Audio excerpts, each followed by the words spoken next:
昨暗头高雄火车头天崩区东边的林园道有2台脚踏车烧落，这2个民众拢轻伤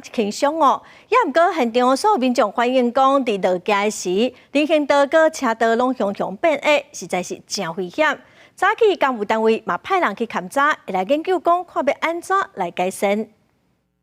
脚踏车倒去起诉送病院，19尾仔一个16岁少年仔伫公车站天崩区东边绿园道，骑脚踏车要落街时，哪手袂负打洞啊，甲一个7岁骑脚踏车的查某囡仔相撞。当场有造成洪姓男子的手脚擦挫伤，罗姓女子大腿轻微的擦挫伤，皆没有生命危险。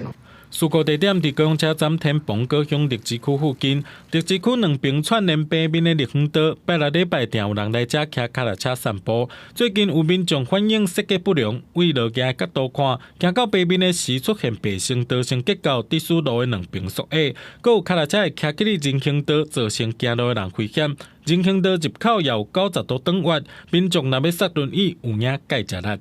因为又下坡，速度又快的话，可能刹不住。就可能会发生一些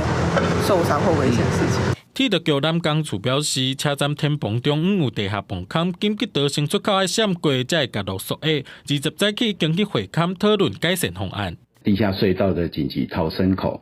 的阻挡，车道的部分会有不顺畅的情形，那旁边的人行道也会比较窄。那绿园道的路幅这么广，它其实可以做人车分道，就是说这次发生事故的这个路口，它左侧应该就可以做专用的自行车道。主管机关表示，人行道缩矮问题会甲北平71期市地中划计划道路人行道整合改善，最近会先完成脚踏车路的改善。公司新闻综合报道。